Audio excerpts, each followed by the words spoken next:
You're now called to order. Roll call, Monica. Councilman Wickenhagen. Here. Councilwoman Mattson. Here. Councilman Peterson. Here. Councilman Bell. Here. Councilman Lance. Here.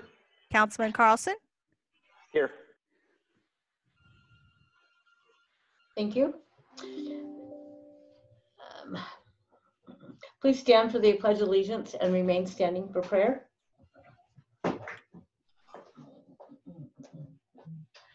I pledge allegiance to the flag of the United States of America And to The republic for which it stands, one one nation, nation, under under God, God, indivisible, with with liberty and justice for all.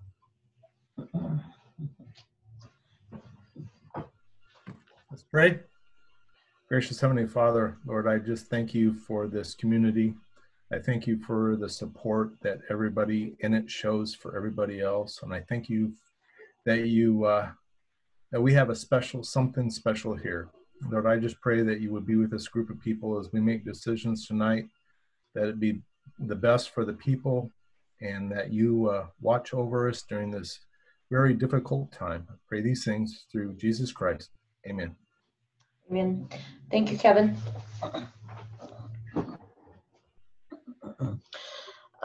Agenda changes. We are adding resolution into the agenda for tonight. Public appearances, introductions, presentations, we have none. Getting to know our business, we have none. Communications, oral, we have none. Written, we have none. Proclamations and announcements, we have none. Consent agenda. All items listed with an asterisk are considered routine by the City Council and will be enacted by one motion without discussion. Should any council member request that any item on the consent agenda be considered separately, that item will be removed from the consent agenda and become part of the regular agenda. Mr. Peterson.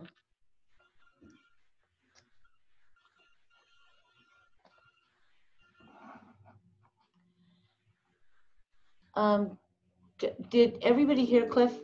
No, he's muted. Cliff, could you unmute, please? There we go. I move that we adopt the consent agenda, approve the consent agenda as presented.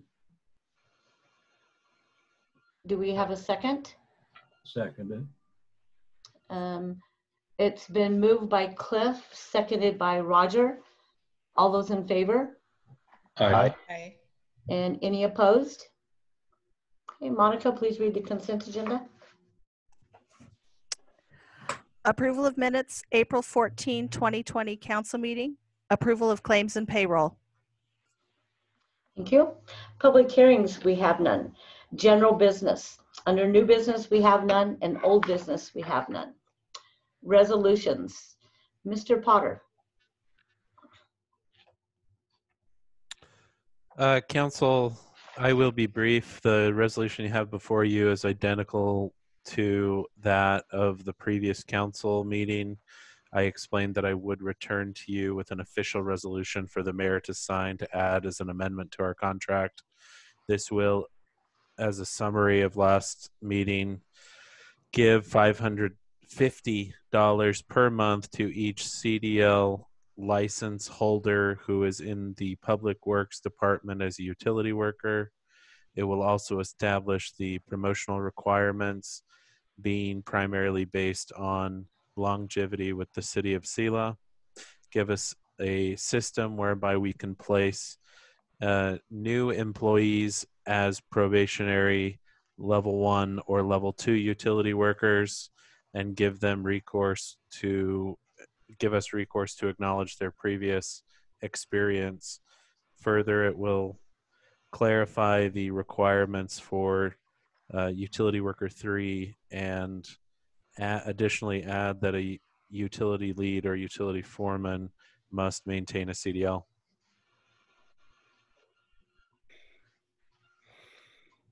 I move to approve. I'll second. It's been moved to approve by Russ. Is that correct? Seconded by Kevin. Roll call, Monica. Councilman Wickenhagen. Yes. Councilwoman Matson, Yes. Councilman Peterson, Yes. Councilman Bell, Yes. Councilman Lance, Yes. Councilman Carlson. Yes. Unanimous. Thank you. Resolution N2. Mr. Wayman.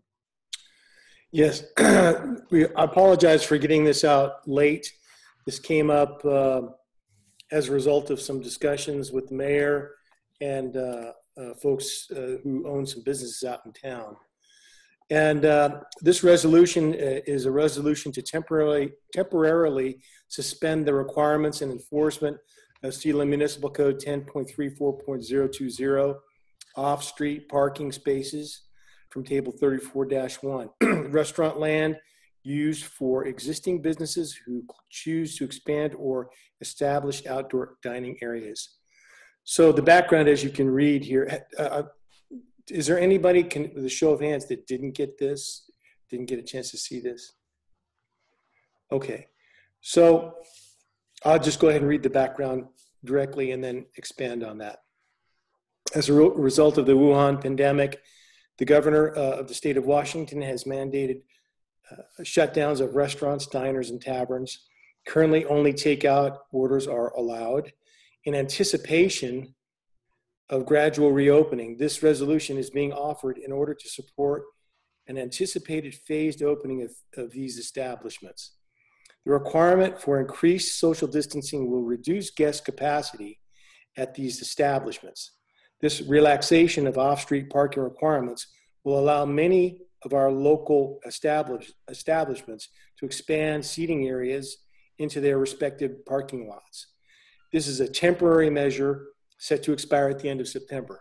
So what we're offering here is we have a number of restaurants and taverns and diners here in town that have areas, usable areas in their parking lots that once they're set out and safely and appropriately marked in accordance with the resolution, as you can see, they can perhaps, and we expect, expand their footprint, allowing them to fulfill the profit margins that they're going to need once they start operating. We anticipate that these restaurants are going to have requirements for social distancing, therefore cutting their capacity maybe by a third or by even more than a half. So what we're offering them, and this is simply giving them an opportunity to utilize the space that they have in parking. For instance, we'll use Daniel's Restaurant as an example. They have a good sized parking lot. If they want to set up an al fresco area outside where some of their customers may want to be outside in order to avoid breathing inside air, or they have that expanded footprint where they can actually service more customers in a given period of time. The Chinese restaurant as well, tailgaters, Pizza Hut. I could go on and on. I'll use the mayor's restaurant as an example. She has a built-in setup right now where she's got a picnic area on her property. Most properties, most restaurants have no ability to do something like this. What we're trying to do is temporarily set up a situation where they can help themselves recover more quickly during this year. We'll review it at the end of September. Logically, with the weather changing, it would change anyway. People wouldn't be able to sit outside. And if this thing gets extended past September, where they have limited seating capacity, we could review it in the springtime as well. That's all I have, Madam Mayor, if there are any questions. Thank you. Kevin. I just want to give my thumbs up to both you and the administration for thinking this up. Anything we can do to help our businesses and our citizens through this, I just really appreciate it. And I just want to thank you guys for putting the thought into doing this. Thank you. Russ. Yeah, I agree with Kevin on that. And I'm wondering if there's other businesses that would benefit from this as well. off the top of my head, a boutique or any other business that deem themselves a need. And then my second question is, what about restaurants where their only parking is street parking? How do we differentiate that? Okay, with your first point, I couldn't agree more. If these businesses, for instance, the floral shop or a dry goods store of some sort, maybe sells apparel or something like that, I don't see any reason why we couldn't accommodate that as well. I think that's a great idea. In fact, I saw that in Texas and I want to say Georgia, they are doing that as well, where they're creating outdoor spaces for dry goods to be sold and retailers to operate on the outside of their premises. So yes, I would be happy to look into that and extending this accommodation to those kinds of businesses as well, and with council approval. As far as the restaurants without space, we discussed that. For instance, the Weenass Creek Saloon, the Mexican restaurant on East Natchez. Those are two specific establishments that don't have it. Unfortunately, there's nothing we can really do to create that space for them, because we're talking about city right-of-way now in front. And maybe it's a pretty wide sidewalk. If they can, I think we could set up a portion of that sidewalk as long as we have a 5-foot passing right-of-way. We could allow them to operate an outside temporary seating area, but it wouldn't be a very good sized area. But it might serve to help them to a degree. The Weenass Creek Saloon, now with regard to taverns, Pastime has done outside serving in the past, but they had to, with our liquor control board, they're going to have more onerous requirements in order to accommodate outdoor dining or outdoor I almost said inebriation. I didn't mean that. Or they'll have to do that. The TNT has an area already set up. I don't know that they'll need more, but we'll be glad to accommodate them. So yes, to answer to your question mostly is we will accommodate as we can, but that really depends on how much parking space they have on their property, not in city right of way. Mr. Bell. Yes, I like Russ's idea about other businesses too, but I can foresee that there are a lot of businesses that might want to utilize the area outside during this time. I think it would be appropriate to include any business that wants to set up something outside, even if it's not necessary for their building. I'm thinking of maybe Save On, or not Save On Foods anymore, but one of the grocery stores, or Helms, or anyone else that could utilize some outdoor space just to create a sense of we're open and we're doing business and help support us. So, well, if I could answer that, Roger, our grocery stores are, because they're open, and our hardware stores, they're all considered essential. The non-essential shops, for instance, some boutiques or shops that sell maybe telephones or something like that, it would be more applicable to them. For those that are not considered essential, once the phased opening begins, where retailers are allowed to open, where they have limited ability to allow customers inside the store at any given time. So those are the ones we could help with an expanded footprint. Okay, and in order to do that, Don, would we need to come back with another resolution adding them to this? I would recommend that, and I think we have the time, because we're not looking at an opening of any type of relaxation until past May 6th. So we have until our next council meeting to come up with something else. I'd really like to talk to some of the retailers, personally, besides the restaurateurs and the tavern owners, to get an understanding of what they need, so I can appropriately, come up with any kind of a measure that would help them. Mr. Peterson. I had been thinking about this before we came to the meeting of what it is that we can do as a city to help our businesses get back on their feet. And to be honest, this isn't one of them that I had thought of, but I would support going in and looking at any of these type of changes, temporary adjustments for any of the businesses that we can come up with. Thanks. Mr. Carlson.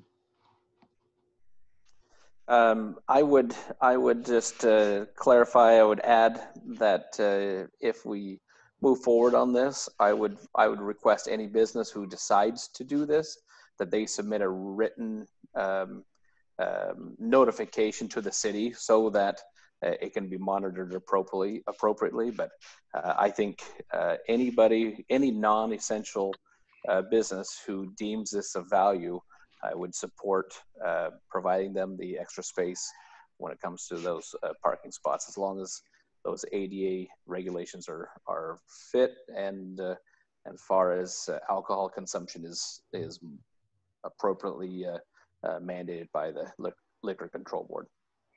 So what we're in regard to your comment, Russ, I intend to have a meeting with all the restaurateurs and tavern owners, as many as I can get in one place at one time. I may have to go individually to get an understanding of what they might want to do and how the city can help them. I want to come in with a olive branch saying, hey, anything we can do from our perspective, we'll do. I have discussed with the Public Works Director the potential of purchasing additional ecology blocks. Are you familiar with those 2.5 ton blocks? I can't, they're pretty good size, to create safe seating areas. I'm not saying we're going to do that for sure. Certainly we'll bring that back to you if we can. We can always get these purchased and keep them, lease them out maybe at $5 per block. We would not give them out. We would lease them out and then collect them up when we're done. We can always use them for future projects. So we're looking into that as a potential to create those safe outdoor seating areas. Mr. Wickenhagen. Don, do you want a motion on this resolution, or do you want to wait until you come back with the possibility of more businesses involved? If I could get this in order to get this presented in front of the restaurants so they can begin their planning for this, because many of them will want to buy furniture or outdoor furniture or maybe umbrellas or something like that. I want to get this out on the streets so they know that they're safe in investing in order to support this. I'll make a motion to approve the resolution temporarily suspending the requirements and enforcement of SMC 1034020 off-street parking. We have a second. Second. We have a motion to approve by Kevin and a second by Jackie. Roll call, Monica. Councilman Wickenhagen, Yes. Councilwoman Mattson, Yes. Councilman Peterson, Yes. Councilman Bell, Yes. Councilman Lance, Yes. Councilman Carlson, Yes. unanimous. Thank you. Ordinances, we have none. Public appearances, we have none. Reports and announcements. Mr. Wayman. Well, I want to just say that the city staff is all healthy. Now, I'll start with that right away. We have no incidents of absenteeism for anything other than the mundane or sometimes the unusual, but it's got nothing to do with COVID issues. We had to deal with some consequences of our windstorm recently, if you go down to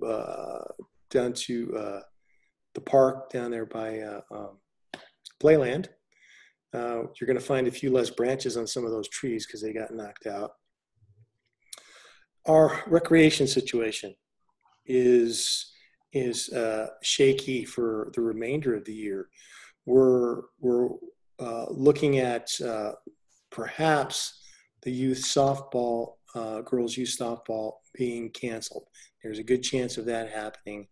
Little League Baseball as well, our All-Stars. So we're seeing organized sports for the remainder of this, at least the spring into the midsummer. We're looking at those being canceled, not postponed, but canceled for the year. We're watching this with trepidation, but we expect that to happen. And we're taking the appropriate measures and communicating with those leagues as much as we can to make appropriate decisions. Our personnel in the recreation department are staying busy. I have one individual working with the parks department doing parks maintenance. The other recreation individual, he is cross-trained. Oh, he's agreed to cross-train. I don't know. I got with Joe over at Public Works to get his assent to use him to get cross-trained over at the sewage treatment plant. So we're looking into that, getting him a level 1 certification. If that works, we're looking forward to getting him busy on that. Beyond that, we have some planning department issues coming up. We'll have the Selah development, plan development coming up in front of the hearing examiner. Jeff, are you on board? Can you hear me? Jeff Peters? He'll be available. I need to give him permission to speak. Okay. So we have some stuff that's coming up to you for decisions in our next meeting. Jeff, you there?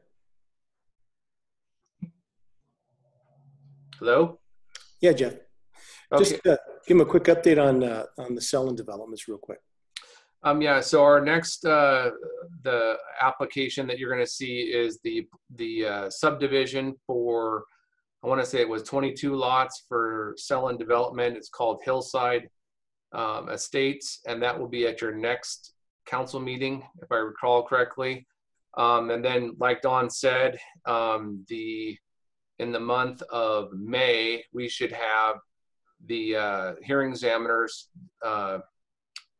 open record public hearing for a plan development for a 7-lot plan development, which is also associated with Hillside Estates, all located off of Spires Road.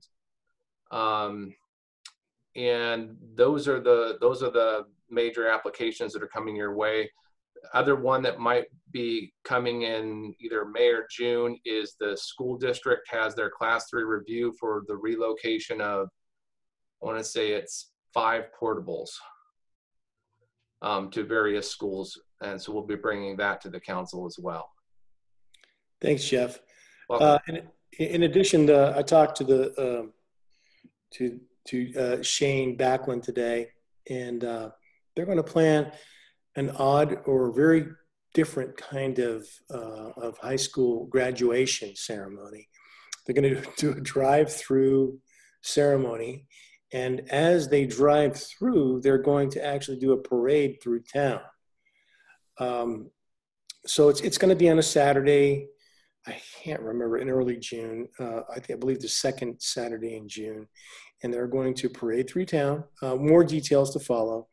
And we'll coordinate that with our police and do what we need to do like we do for any other parade. So it's going to be a sight to behold, something that we've never done before. We're glad to support it. I really can't think of anything else. City Attorney Rob, anything new on the Owens case? I haven't got anything on that. Maybe you do. So again, there's 2 pending appeals. What I've been calling the merits appeal, that's the appeal the Owens filed. What I've been calling the money appeal, that's the appeal we filed, or the recovery of money appeal. All briefing is done on the merits appeal, and we're simply waiting for the Court of Appeals in Spokane to choose a hearing date. Given the courts are under a shutdown, that's probably not going to happen anytime soon, so we're probably looking at late summer, early fall would be my guess. On the money appeal, I communicated today, well, previously I've communicated with all of you in regards to my approach there, that although that appeal was started, I made the decision and ran it by all of you to get your essentially approval that we're going to dismiss that appeal. I communicated with Division 3 in regard to that respect today, and also with the Owens attorney, and they're stipulating to the dismissal. So that will probably be effectuated either late this week or early next week. And then we'll just have the one original appeal still going forward, and that's the merits-based appeal. Thanks, Rob. That's all I have, Madam Mayor. And one more thing, if I could tell the council, Rob Case has done an excellent job. I can't tell you how happy I am with his work, the thoroughness with which he approaches everything that's given to him. It's a good thing to have somebody as thorough and intelligent and informed as him. So we're doing pretty well with Mr. Case. I want to thank you, Rob. Thanks, Don. I just wish I had more hair for you guys rather than making you look at this. Oh, tip your head back up. That's all I have, Madam Mayor. Okay, and I have to apologize. I skipped over council. So let's start with Russ. He has his hand up first. Reports, Russ? Yep. So first, I don't recall getting briefed on any dismissal of that appeal. I don't recall getting information. Maybe I missed something, or maybe it was provided and I was looking at the ceiling. We talked about it during one of the executive sessions. I don't know if you were present for that. I don't recall anymore. And I had brought in a number of materials that I had referenced the council to a prior Spokane case that dealt with a different sort of nuisance. It dealt with a pornography. Sorry, I do recall that one. But at the last meeting, didn't we talk about the fact that we still went forward because of the limitations on timing, or did I miss that? Well, there's not a lot of secrets here now, given that I've communicated, as I said today, with Division 3 and with the Court of Appeals, although nothing's yet formally changed. So I'll speak a little bit more freely. We filed this appeal because the time to do so was ticking away. Right. On filing it, I then did a lot of the preliminary research that would have to be done in more full to write the actual appellate briefs. And I came to the opinion that our odds of prevailing on the recovery of money appeal were not worth the amount of time and expense it would cost the city to pursue it. Frankly, it's just a roughly dead end for us. And you might recall me talking in the council chambers here to all of you about that. And then also you and I, Russ, out by your pickup or car after one of the sessions. And I explained to you that to be blunt about it, I said it's just a bad law in the sense that when a municipality sues to abate a nuisance, state law, present state law, does not allow the Superior Court judge to award the municipality its full litigation expenses.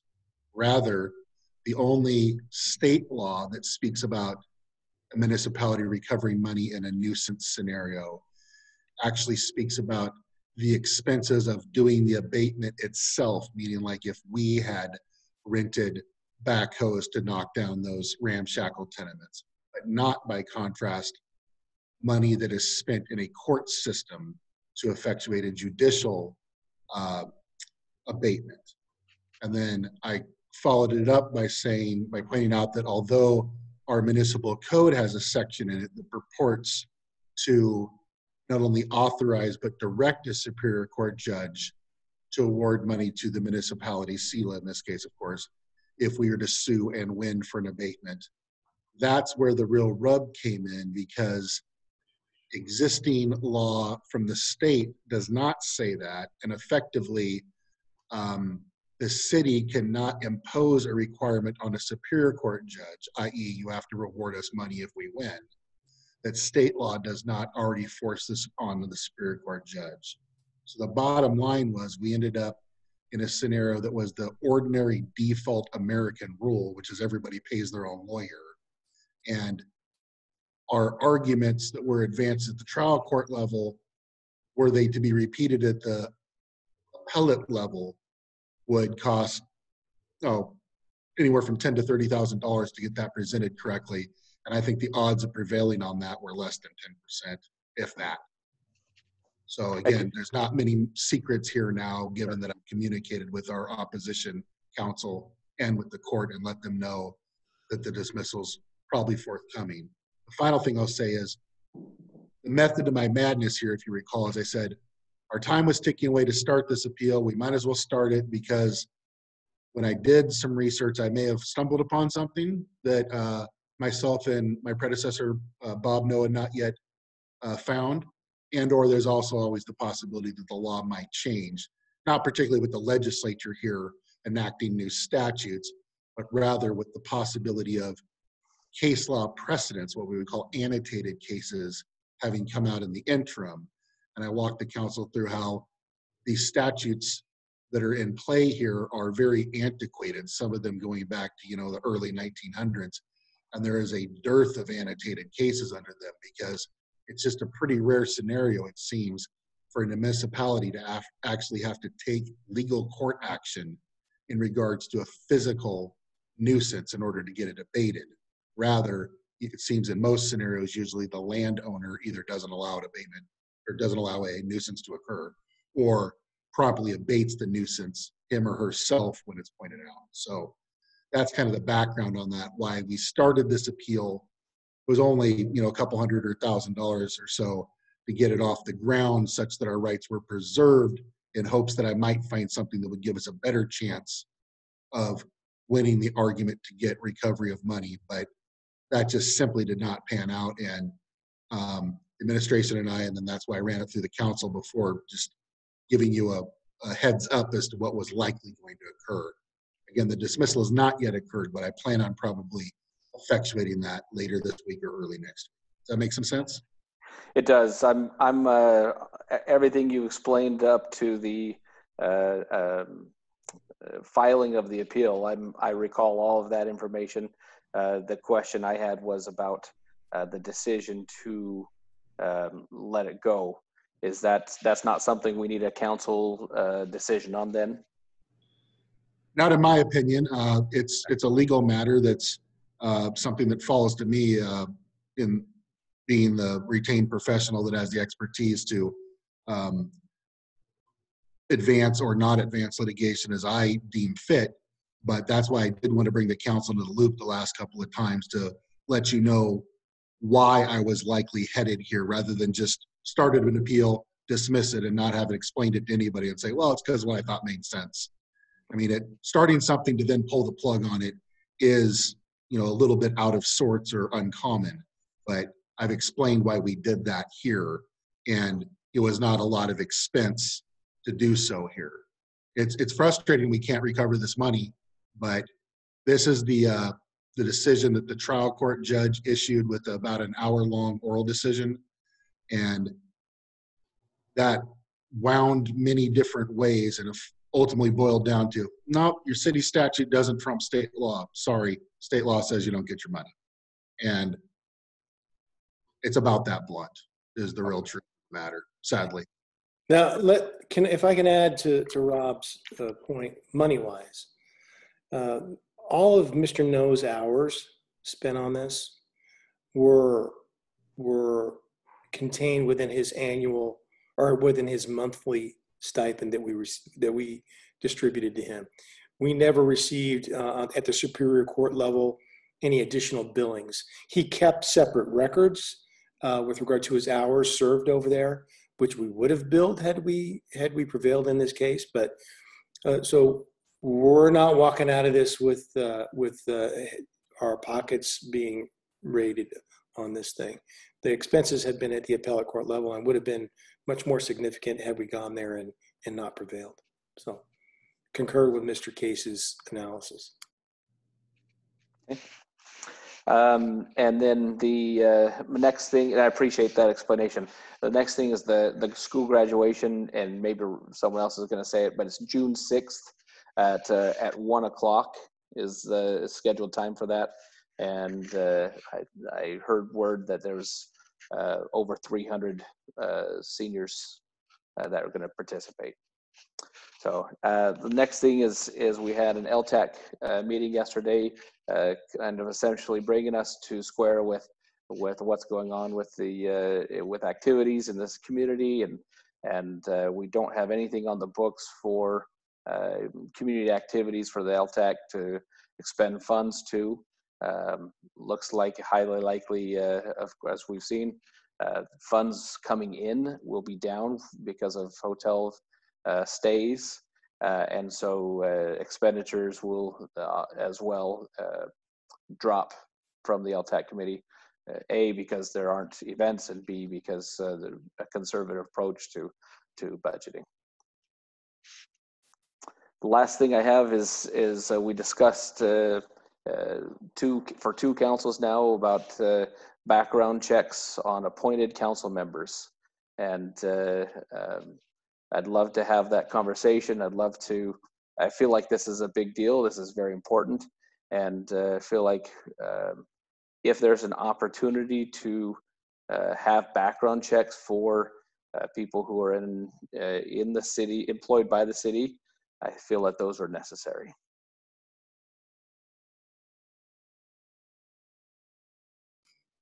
Well, Russ, I thought that when we discussed it, the consensus was they have to be a registered voter. In order to be a registered voter, you can't be a felon. The discussion we had last was that we would assign or have an executive session to discuss that and research it further and have some conversations. If I could on that, having a discussion about that it's about city policy. It's not about an actual person. It Right. needs to be in the open. We can't have an executive session on that. If we're going to talk about policy going forward, we're going to have to talk about that in the open. Mm-hmm. So I need to make sure everybody understands that. Yeah, I'm okay having that in the open. That was just the recommendation provided last time, that there be an executive session. But there is a policy that does exist in the city of Vancouver, and so it really comes down to Rob Case was going to do some research on it, but it really comes down to if we feel that that's appropriate or not in the city of Selah. Okay, let me make a distinction. Council members and the mayor are not employees of the city. They're elected representatives of the city, unlike a staff member. The elected members of the city of Selah have two qualifications: residential qualifications and voting qualifications. Now, currently, those two qualifications are in concert with the vast majority of all municipalities within the state of Washington. It's a rare thing. Like you say, you have to look hard and do some good research to find a city or a municipality that is looking at increased types of background investigations. And the question that is begged here is, what are we looking at? Are we looking at employment history? Are we looking at criminal backgrounds? Are we looking at a full background where we interview neighbors? What's the threshold? Because you could get pretty far along on this. And furthermore, for those of you who have run for office and been elected, are we going to do background investigations on all of you? I wouldn't believe that would be appropriate. But so what you're doing here for this next open seat is you're electing another another council member. You are not hiring one. You're not hiring somebody like the Parks and Recreation Director. You're electing another council member, and I think that's the best distinction we can put on this. In order to lash on or throw on some additional requirements like background investigations, that I think, and I'm going to leave this to our attorney to address, but I think it puts us in some sticky situations legally. If there are any questions, I'll shut up. I can tell you, sorry, I can tell you of my last, at the last council meeting, I did indicate that it is not legal to do a background check for an elected official. However, it does take place in the state of Washington for an appointed position. And my feeling is if we are putting the city in a position if we are appointing someone in a position of authority, in the court of law, if there was a problem, that person would be deemed to be of a higher authority, and they would it could come back on us. So why we wouldn't want to do a background check is beyond me, if the option is there. So I've certainly taken a look at the materials that you sent me previously, Councilman Carlson. You are accurately representing that these sort of background checks do occur for the city of Vancouver when there's an opening. So one of the fundamental questions would be whether the council members here would like to join that majority, or excuse me, join that minority, or stay in the current majority that does not do these background checks. And then if the answer is yes, we'd like to join the minority, then we would need to have some debate and agreement as to exactly what sort of background check we would be doing, as the city administrator was pointing out, i.e. what exact history we would be looking for, and then whether any of it would be categorically disqualifying, or rather whether whatever results are found would just be fodder for the existing council members to consider when they cast their votes on who they want to confirm or not confirm. It seems to me that Council Member Carlson has taken the lead on this and has certainly expressed his desire for this council to move in that direction. But given that he is one of 7 positions, currently we have 6, I think, seats filled, I believe that the rest of the council would need to weigh in on this, and that there would need to either be a formal motion and a vote, or for this to be resolved some other way. And if I could add one more point to what Rob's saying, we have to consider the service that we're asking people to provide when we advertise these positions, and what the compensation is that comes with it. It really isn't, as you all already know, it's a privilege, but it's also a burden. You guys have all these crazy things going on in your lives, and you take the time to do what you do and represent your city. How will we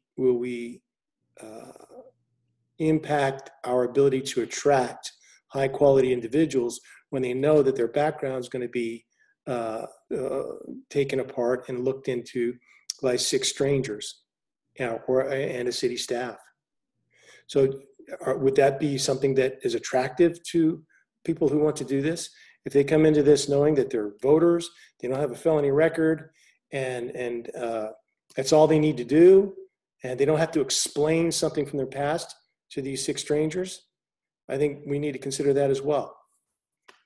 So at the last council meeting, we talked about doing homework and doing research on what would be required. That's what I'm asking for. And the last council meeting, we were instructed that it would be discussed in executive session, and that as of that point, the mayor and city administrator had not made a direction to continue that research. At this time, I'm not insisting that these stipulations must be in place, and I'm not stipulating what has to be checked. However, I would like a check to be done on what requirements they have. And if there is a person who has felonies on their record or misdemeanors, that should be part of the, if there's something recent, that should be part of the discussion. If there's a 20 years ago, somebody had something insignificant, fine. But if somebody had 10 misdemeanors in the last 2 years, that's a concern to me. And I don't want that person on the council, depending on the severity of those issues. So I feel like it's appropriate to at least do the homework on it and have that discussion as to what is and is not appropriate to research. And I don't care if it gets quote unquote good people disinterested. From my perspective, if I'm in the situation of applying for a position and they ask me to do a background check, I have absolutely no problem with it.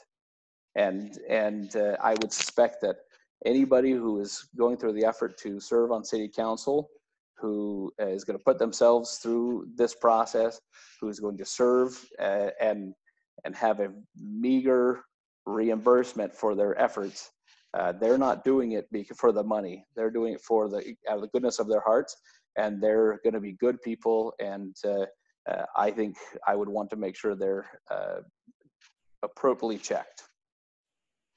I'll say one last thing before perhaps others might weigh in. I follow what you're saying there, Councilman Carlson, about some of the hypotheticals about 20 years or 2 misdemeanors within the last handful of years.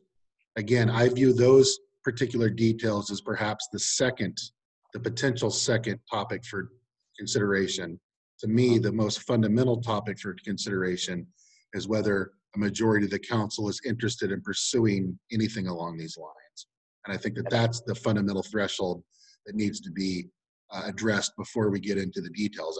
I follow why you're interested in what the details would be, of course, but I think fundamentally we need to have step 1 before we ever potentially get to step 2. And I would agree with that summary. Hey, Jackie, you have your hand up? Yes. I was exactly going to say what Mr. Case said is, I believe that each council member should just be asked a simple question, just a roll call of, do we want to even pursue spending Mr. Case's time looking into this situation? Okay, so do we do a roll call from Monica on this? Madam Mayor, I would suggest a motion and a second, okay, like we do with other items. Okay. I concur with that. Okay, so do we have a motion? I would move that we follow the basic, let me see. I move that we have a discussion and research on what sort of requirements would take place for doing a background check as an initial step to potentially apply this as a policy for appointed council members. Okay, do we have a second?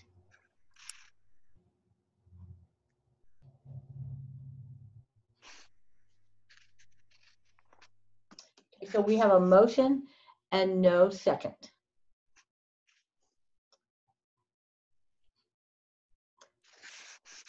So the motion goes nowhere.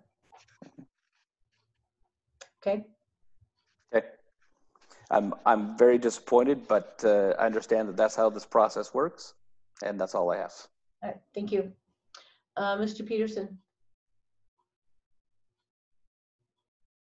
Well, I've spent the last several weeks at stay-at-home order and following COVID daily briefings and hear everybody thanking all of the people that are well-deserved. But one of the groups of people that I have noticed has woefully been left out are the city employees. And you know, I get up and turn on the water and the water's still there, and flush the toilet and it still goes down like it's supposed to.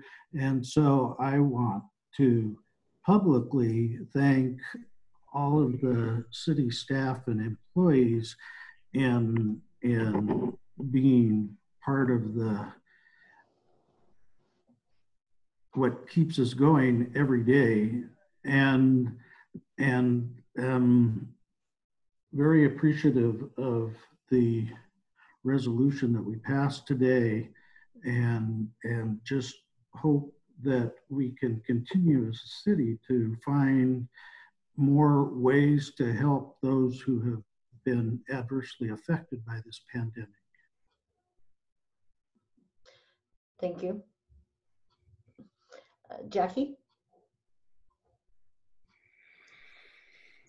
Madam Mayor, I have no report, no YCOG meeting this month, but I do also want to echo Mr. Peterson's words of appreciation for city staff, yourself, Madam Mayor, and Dawn, for the work that you put into trying to get our businesses to be as accommodating as you can for our businesses and our community. So very much appreciated. Thank you. Thank you. Kevin?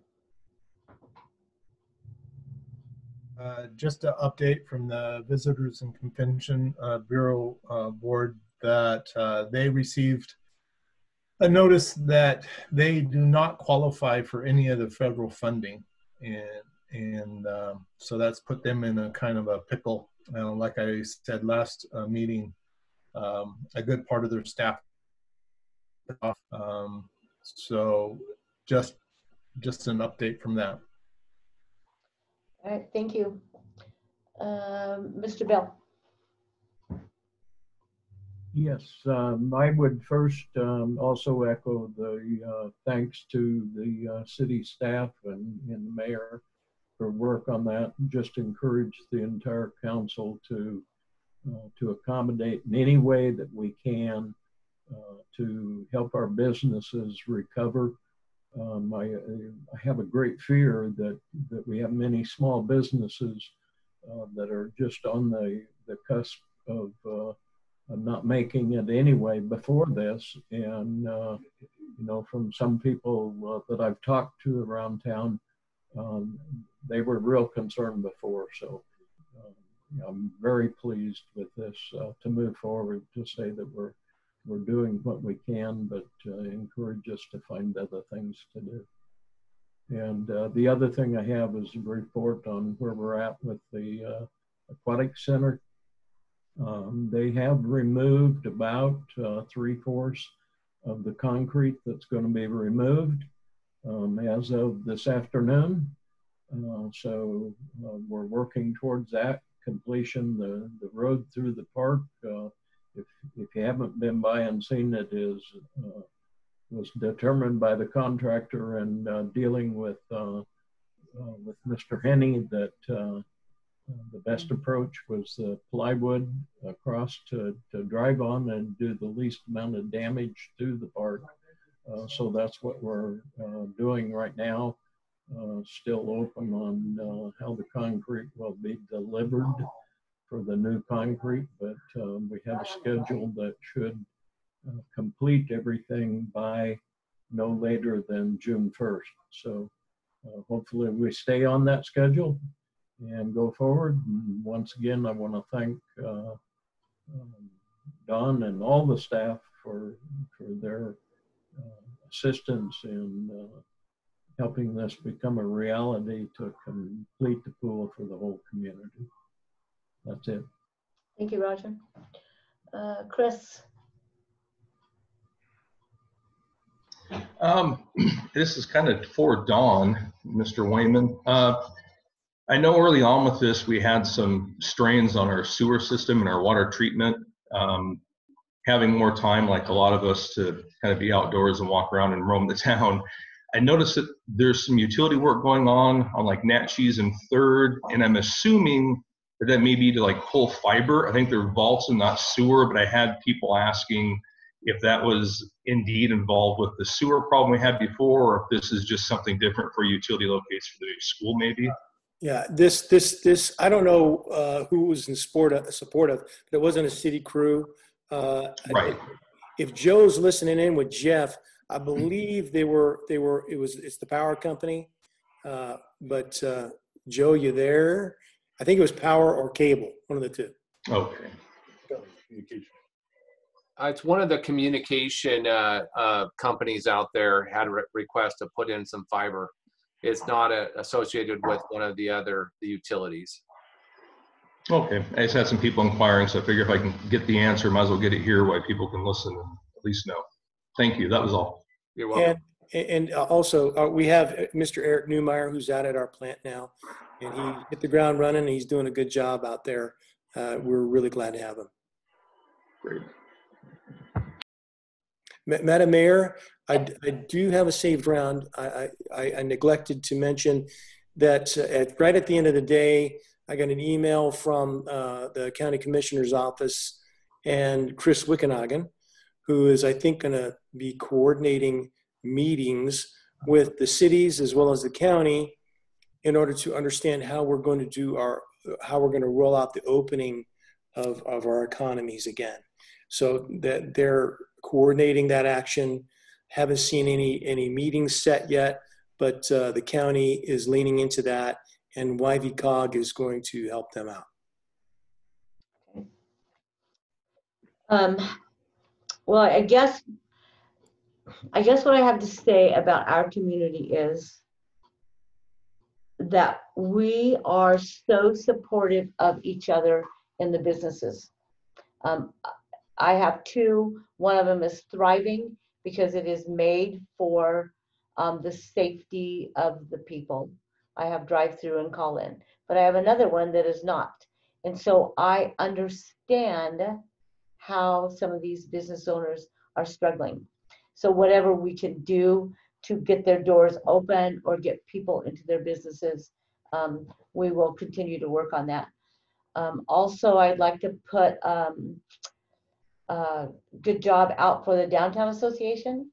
I believe, and if somebody could help me out here, maybe Cliff, I believe they raised $11,800 to go back into the community buying gift certificates, and those gift certificates will be given to first responders. They sold Selah Strong t-shirts and sweatshirts. And now there are some other communities who are trying to do the same thing. So we are leaders in that, but we raise a tremendous amount of money in a short period of time. So that money is being circulated amongst the businesses and going back to the first responders.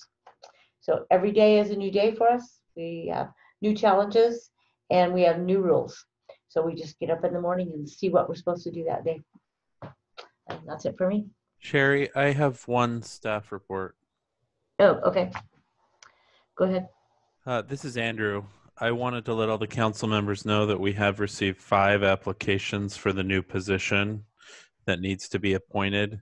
That closed on Friday. And we are unaware exactly of what the governor intends our meetings to look like for next month. But my inquiry through Dawn would be when you would like to hold those interviews and how much time you would like. If I could add, I do not see us being able to do this efficiently without having them standing in front of you. The technological hoops that we'd have to jump through to make this work smoothly and then meet in an executive session would be, in my estimation, onerous and maybe even not workable. So my recommendation is that we do this in person. We may have the requirement to do this social distancing, but I think we can swing that in our council chamber and in our meeting room. So depending on what Mr. Inslee is requiring of us in early May, we might be able to handle this in our first meeting. But I would like to schedule at least no later than our second meeting in May to get that 7th council member appointed. And that would mean an in-person meeting. So I just wonder how you all feel about that.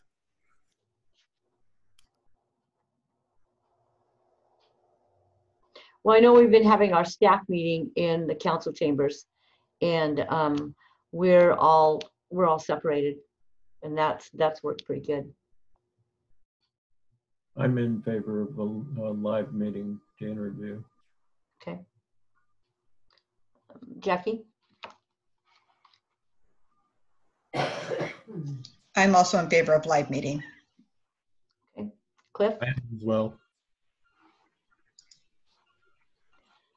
Kevin?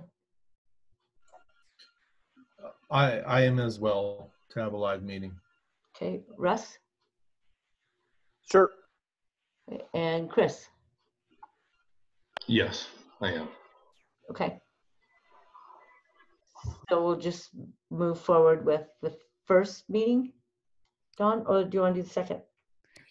I would recommend we wait to see what Mr. Inslee's going to push out after May 6th and then go from there.